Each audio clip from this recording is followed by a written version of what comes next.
early one day, and I wanted to think of a trip I could go on. Something just cheap and easy and quick.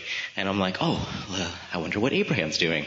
I want to see, what's going on there. And so I went on to the website and checked where the workshops were, and it was 3 weeks later, today, was going to be in Buffalo, an hour from where I live.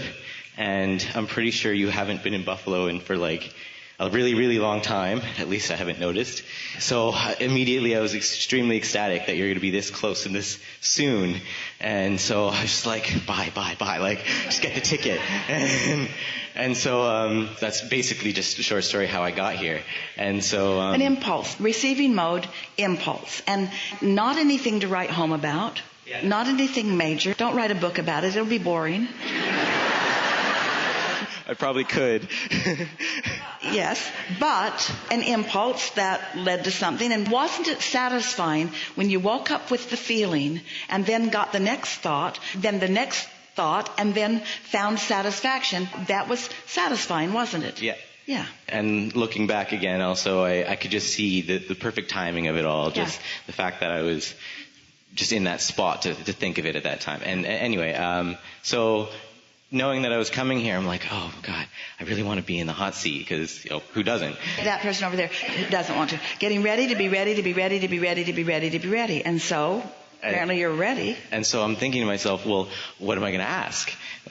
I had no idea what I wanted to ask, and I had listened to your stuff for about 6 years now, and I feel like I know almost any response that you might give me to any question. Because we only have one answer. Yeah. And so literally I kept on thinking, what would I ask? And I figured, okay, well, just don't try and think too hard. Just let it be. Don't write anything down, bring it with you. You'll think of something in the moment. You might even be in the receptive mode and receive a thought, which is what makes co-creation at its best. Exactly, yes. And so I was even telling people before I came up here, I'm like, I just feel like I might go up there, I'm pretty sure, but I'm not going to stress anything. I'm not going to be the first one. I'm not even going to try. Which is the perfect stance to live a perfect life, or a wonderful, good feeling life, because satisfied and eager for more. You just couldn't find a better emotional stance. Satisfied and eager. And not desperate. No, I definitely wasn't trying to be desperate in any way. It's just, it would be fun. That was the kind of thought. It'd be fun to be up there, and again, hopefully a question comes to me. So now that I'm here, I still haven't been quite inspired to a thought, but the reason that we think this is such a good conversation to have is because when you're getting ready to be ready to be ready to be ready, it's satisfying, and the manifestation, in this case, the manifestation of being called and having this conversation, that's a fairly exhilarating manifestation. Yes. And the thing that we really want to say to you is that, as in the example of our friend who went on a walk with her friend in the woods like they do all the time, not a manifestation that's so exhilarating because it's sort of their pattern.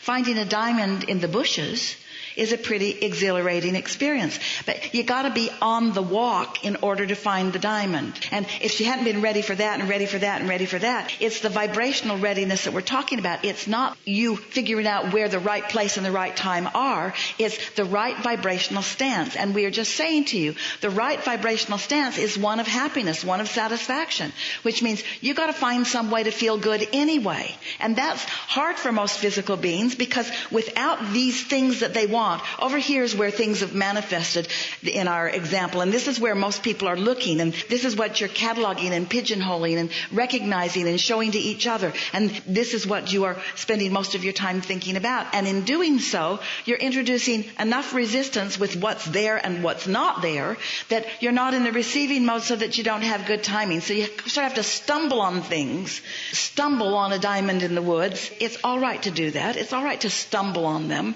and that's really the way life yields to you. It's just you discovering whatever you're ready to discover. And so the factor here is not what you're discovering or when you're discovering, it's your readiness. It's your readiness. And your readiness is determined by your emotional state of being. If you are usually in a bad mood, you're not in the emotional state of being where you have very good timing about things. If you are defensive, you're not in an emotional state of being, because your emotions indicate your vibrational mix. But if you are feeling optimistic, if you're feeling eager, that's why it's so nice. You fall in love and you've got this person that you're focused upon for a little while in positive ways before you get to know each other. And in that exhilaration, all kinds of things start lining up for you, because you have an object of attention that is sort of holding you in the receptive mode. We just want to say to you, you have the ability to put yourself in the receptive mode, and you have the ability to milk it and stay there longer until before long you've flipped your vibrational mix. Then you're more ready for more things. And that's why you look at someone who's on one of those tracks and you say, you are so lucky.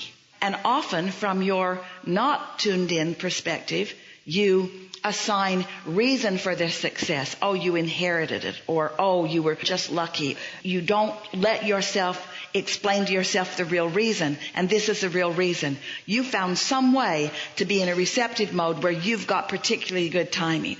And as you started noticing that you had particularly good timing, your timing got even better. So you rendezvous more frequently with more of the things that you do want.